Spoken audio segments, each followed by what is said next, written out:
jaallan dhaggeeffachuun jaallan hubachuun jaallan keekii na caalaan beekuu dhiisuu dandeessa waa'ee wangeelaa isuma dhugaasitti mal wallaahi laazim isuma dhugaasiin jedha afuura fayyeessaa gudeeddee akka barbaadde gootee waan hin taane gootee sobdee magaalaatti arrammu magaalaatti nammite waan hin taane gootu kasittan himaa kun gogummaa keenya dadhabina keenyadha barachuun qaromuudha barachuun baruudha barachuun hubachuudha barachuun amma gaafa Yesuus waaqa miti jedhan dur'ani waan galgala kana du'ee bulu natti fakkaata nati akkas miti barachuun baruun qaba sorry xiqqoo intiri wayin namureera ku waan xiqqoo wayidha kan intiriin taane kan godhadhee warri intirii taatanii kanaafi dhaggeeffat sittanima suma sirrii isaa sittanima gummaan keenya baasii fakkaate yookiin gummaan keenya barachuun jaalladha suma dhugaasin jedha guyyaa tokko immoo dhugaan kun sii galee jennaan dhuguma yukkootuun baradhe dhuguma yootuu wal bira qabee laale amma fakkeenyaaf otuu quraana kana barte baayibilii kanatu barte siif gaariidha malee siif miidhu bara dhugaan siin jedha amma ijoolleen keenya si jala deemanii na arrabsan da jala deemanii na arrabsan amma na arrabsan hattuu sobduu akkasii amma naan jedhan utuu taa'anii baratanii inte utuu dhaqanii dubbisanii kitaaba isaaniitu dubbisanii bu'aa guddaa argatu si galeera ila bu'aa guddaa argatu nuti amala keenya keessatti maal sitti meera anama wallagga dhaladhee guddadhee biyyi keenya beetta biyya amantii Pirotestaantiiti maqaa musliima jedhuun jaalladhu qaraatii qara'u gaafa jennu nuti hin qara'u islaamummaan hin qara'a sitti tonqola qara'ee sitti tonqola qara'u jechuun amma nu biratti maqaa namaa irratti tonqoluu dhiiga suura namaatti dibanii waan isaan nutti toshan natti fakkaatan inti sitti qaraani intala baluutti qaraani ilma baluutti qaraani enna oma hin beennu waan ta'eef hin beennu ka waa'ee isaa waan hin beenneef jechuudha garuu akkas miti dubbichi dhuguma dammoo warri jala jirtan du'aa godhaa fi dhugaa islaamummaan baay'ee irraa bareedamu cangunatuun islaama taate wallaahi akkasuma ayyaa tabsaayetu taate jechuudha wallaahi irraa bareeda maashaallah du'aa godhaa fi dhuguma bara kanaafi dhuguma keekii wallaahi laazim suma dhugaasiin jedha suma dhugaa jechuun anis afuura qaba jedhee waggaa meeqa tajaajileera paasti ነገር ነው እሱ ያለፈ ነገር ነው garuu dhugaa naa galeen sitti maa anarras afuura sana anarras Yesuusin hin ganne anarras Waaqayyoon hin ganne anarras dhugaa baruurra jira anarras dhugaa hubachuurra jira anarras dhugaa naa galee sanan ammallee deebi'ee understand gochaan jira kitaabota gargaaramee beektota gargaaramee gaayid godhamaan jira si galeera kanaafi hin barru amala kee keessatti afuuratu na geggeessa afuuratu macaafa kana naa ibsa afuuratu kitaaba barnootaa naa ibsa gommaa keessa baane jechuudhaaf yeroon kutaa saddeet qoramu hin kadhanne waldaa keessatti waaqayyo boor gaafa qormaata kana jalqabnu naan torbeenni kadhannaa jalqabne sun dhugaasin jedhe bakka waan ta'eef hidhiite iddoo deebii isheerra nuu buusi milikkitatti nuu godha gommaa lama godhe waaqayyo jiidhabe isoo dhugaati bar mucaatu kutaa kudha lamatti kufe wajjeessu dhaqe beektaa of ajjeessu dhaqe jedhama jecha madhama kun malee qabatamaa ta'uu dhiisuu danda'a of ajjeessu dhaqee finnoo fudhatee mukarra ba'ee rarra'uudhaaf qopheeffatee mukarra tol ba'eetu of ajjeesuudhaaf innaan seexanii dhuftee maal ittiin jettise fakkaata namicha ittiin dhaayinaan nuti dhibaa akka keetii kanan barbaannu ati dhibaadhaatteef dhaggeeffata sigaleera ati dhibaadha dhibooftota nuti hin barbaannu nu warra sammuu qaban barbaanna nu warra sammuu qaban warra baratan barbaanna dhibooftota kee kanaaf waajjirri keenya guuteera kanaafuu deebi'iiti gali fayyaa duutee fayyumaa fi keetii homaa gatiin dhabeenii nuti si barbaannu seetan sigaleera miti gummaa keenya keekii ani musliima ta'e isin jedhu islaama ta'e isin jedhu amantii makeetti jabaadha amantii makee irratti cimi garuu waa baruudhaaf xiyyeeffata wallaahi laazim amantii makee bara amantii makee kana qwadhu isuma irratti xiyyeeffata ani islaama ta'e isin jedhu isuma irratti xiyyeeffata dhugaa kana garuu understand godhu kamtu dhugaa jinniidha inni barsiisnee barsiifamaa turre anama kitaaba sadiin qaba nabi keenya bakka bajamaadhaaf yoo xiqqaate kitaaba 27 mana kootii qabaata. Kitaaba 27 borsaa tokko guutuun kitaaba. Kitaabni sadin achi keessa nabi Muhammad sallallahu alaihi wasallamitti horqa hiiraa keessatti kan quraana kenne jinniidha ni barsiisaan ture. Ani mataan kochuudha. Beektatiyyuu yoo dhufte hirmaachaa turte karaa TikTok illee karaa iimoollee jinniitu horqa hiiraa keessatti bara 600 yookaan immoo bara 500 kenne jechaan ture. Si galeera. Amma dhufe keessa galee nagarreetti. Gaafa keessa galee arge garuu dhugaa kanatu naa gale. Dhageeffadhu. Amma fakkeenyaaf amma gaafa nutis warri as keessa dhalatanii guddaa gaafa ta'an waan sana akkuma kanaa jedhu jechuudha. Isuma dhugaan siin jedha. Kanaaf yoo sii danda'ame keechaalchi uneetu minin dekone maawq dhugichi kam akka ta'e. Ila amantes amantaa wal barii isa kamii dhugaan isa kamii dharree mitiiree raayyaa abbaa machaa. Isuma dhugaan siin jedha. Kanaaf nutamma yeroo baay'ee dogoggorri keenya dadhabbiin keenya hafuuratu na geggeessa, hafuuratu na ceesisa, hafuuratu karaa naa bana, hafuuratu laga na ceesisa. Utuma nu ceesisee yoo hafuurri eessa kamitti iddoo kamitti nu daba. Sattee addaadhamu. Ameerikaa si hageessu. Ameerikaa rakkina caalu jira bar. Kanaadaas deemu gongowummaadha bar. Mee raajota warra kamtuu mee keeki. Raajota warra kamtuu Baayibilii keessaa Yesuusis haa ta'u raajota warra kakuu moofaas haa ta'u yoo dubbistee ta'e kitaaba eenyutu ilaa Waaqayyo biyya Awustiraaliyaan sii kenne Kanaadaan sii kenne biyya akkasii si keessa lafa akkasii si keessa kan raajii dubbate hin jira dubbistee akka tasaa tarii Yesuus raajummaa isaa keessatti yaa Yaaqoob ilaa biyya akkasii sii kenna ilaa magaalaa akkasii sii kenna ilaan ceeta jedheera hin jedhu. Raajota totuun taane Waaqayyo jalqaba Abrahaam faatti Yaaqoob faatti Yisihaaq qofaa isaanumatti dubbatedha. Abrahaamiin iddoo akkasii sii kenna. Israa'elootaaf Waaqayyo biyya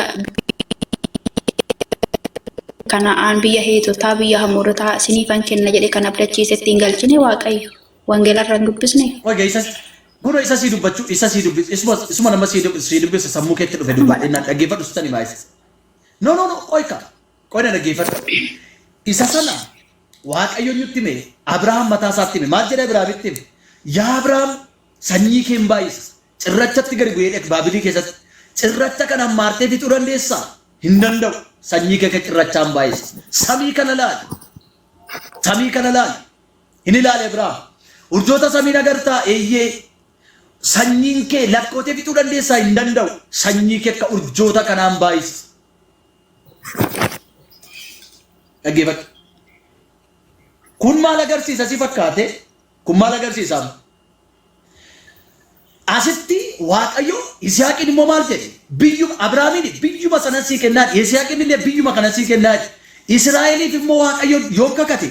Dura kakate eenyuuf kakate? Sanyii isaa Abrahaamiif kakate oollee sanyiin kee iddoo akkasiitti rakkatu iddoo akkasiitti akkas ka'u waggoota akkasii booda garuu iddoo akkasiitti galoo hidhee. Sigaleera. Kan siniif immoo yoo dubbistee jiraatte seerota yoo dubbistee jiraatte biyya dhaqanitti illee boqonnaan arganne Israa'eloonni biyya dhaqanii galatti illee boqonnaan arganne. Biyya aannaniif dammaa jechuun bar aannaniif dammatochi jira si fakkaatanii biyya aannaniif damma baasutti sin gassaa gaafedhe dubbistee tootee agadumaatti biyya aannaniif damma baasutti galanii jirra. Dammatu jira aannantu jira. Fakkeenya jannata waaqarraati kan dubbatame iddoo sanatti malee lafa kanarra aannaniif dammi nama boqochiisu hin jiru sittani ba'a. Kan siniif Israa'eloonni macaafa qulqulluu keessatti biddeensi qaayiidha kan isaan nyaatanii lafa onaarratti mannaan sun mannaa jechuun amma yeroon dhugaadha yeroon kiristaanummaa keessa ture namoonni ragaa naa ba'an jiru. Waaqayyo mannaa waaqarraa siin roobsa gaa jedhan Yesuus simin jedhaan hoggaan kiristaanummaa keessa jiru. Maaliif jedhame? Mannaan buddeena si qaayiidha. Mannaa bar yeroo suma yoo nyaatte malee dubbistee tamidee sirriitti kitaaba. Bushitee jennaan irraan ma'a mannaan sun buddeena si qaayiidha. Baay'ee fudhattee qabachuu hin dandeessu. Bushitee irraan ma'a waan ta'eef. Kanaaf namni Waaqayyo mannaa waaqarraa siif haaromsu jedha taanaan ameen hin jedhina tarrayyi. Waaqayyo ko hamo jarri beelofnaanidha ko waaqayyo mannaa kan roobseef biddeena dhabne otoo biyya sanatti duunee jiraanne jennaan ko waaqayyo Museen gaafa kadhatu ko mannaa buusuuf garuu immoo waaqayyo hin ajaje bulchanii nyaanne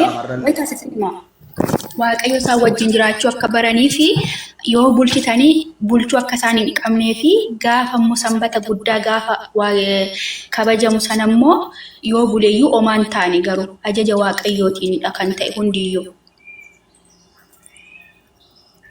Yoo bule kan raamma'u isaan garuu fedha waaqayyoo malee isa waaqayyo dubbate malee waan walitti qabatanii fi raamma'e.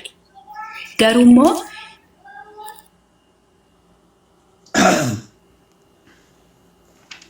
wanta guyyaa guyyaatti nyaatan waaqayyo kenneef isaan garuu isa dhiisaniitu ajaja isaa dhiisaniitu jala raamma'e jechuudha. Garuu gaafa sanbataa sana kan boru guyyaa sanbataa hin hojjetamu waan ta'eef kan boru nyaatamu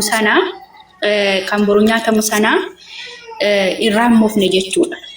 Maaliif waaqayyo akka isaan wajjin hin jiru akka beekaniif malee beela'anii waan turaniif waaqayyo isaan wajjin ture suni waaqayyo yeroo sana isaan geggeessaa ture sun waaqayyo biraan faadha miti. Waaqayyo isaan geggeessaa ture sun waaqayyo biraan faadha miti. Waaqayyo madha kan Abrahaamis kan Isaaqis kan Yaaqoobis. Seera uumamaa boqonnaa 15 keessatti Aggaarii mucaa Aggaarii Ishmaa'eelii waaqayyo maal jedhee eebbise?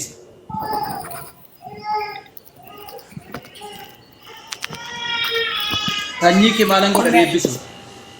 Ishmaa'eeliin. Qoomee al tokko ammoo miutiin qabadha. Cabbu'aa jira. Sossobadhu kottu. Aanaan garraamee.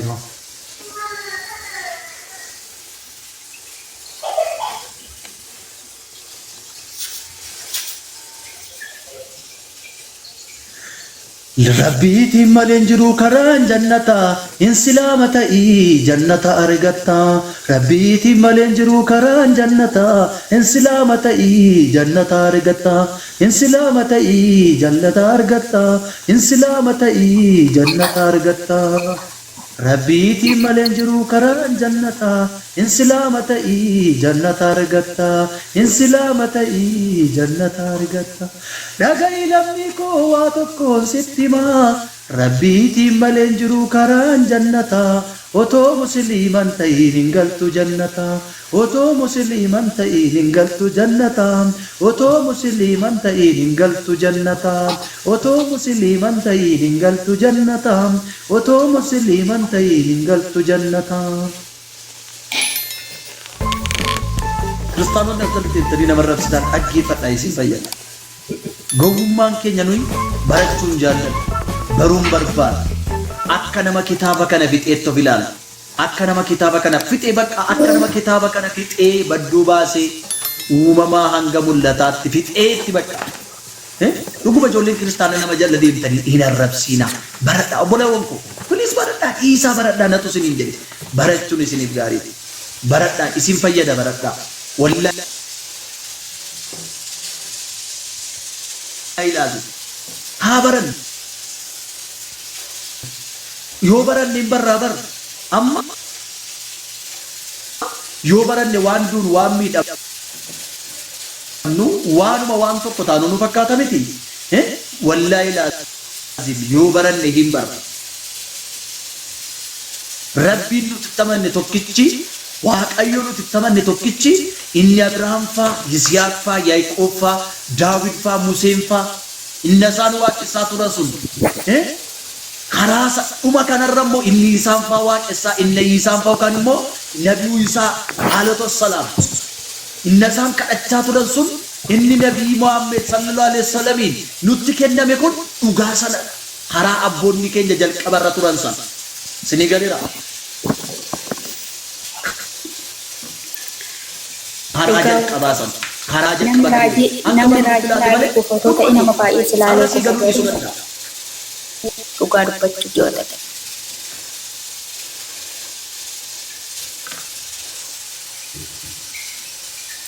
Namni raajii ilaalee kufatoo ta'es ilaalee kufa ture namni baay'een garuu namni silaalee kufee hin jiru galata waaqayyo dhugaa. Maaliif jalqabumayyuu raajii sobaa raajaa turte waan ta'eef garuu maaliif barbaachise? Ishee waaqayyo sindibiini kan raajaa turte maaliif amanaa dhumtaatee waldaa keessa teessee hin barate? Maaltu si dhoowwe barachuu innaa sana? Dhuguman siin jedha. Ergii barattee raajii taate moo otoo hin baratiin raajii taate? Erga amantaa pheenxee fi amantaa musliimaa wal bukkee qabattee barachaa turte maaliif raajii taate? Maaliif gara musliimaan dhufte?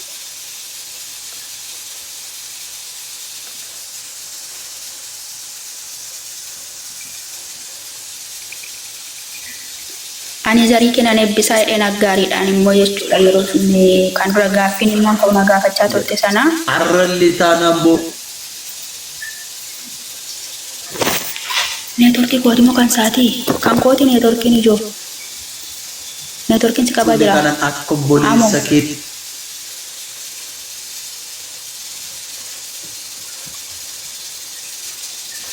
Tanii aadaa taasisu obboleettii kooti. Anama.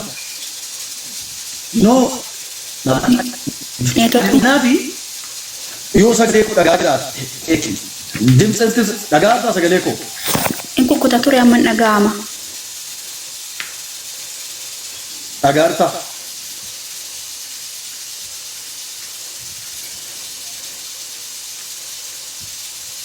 Dhaggeeffata si fayyada. Har'allee taanaan boorillee taanaan waa.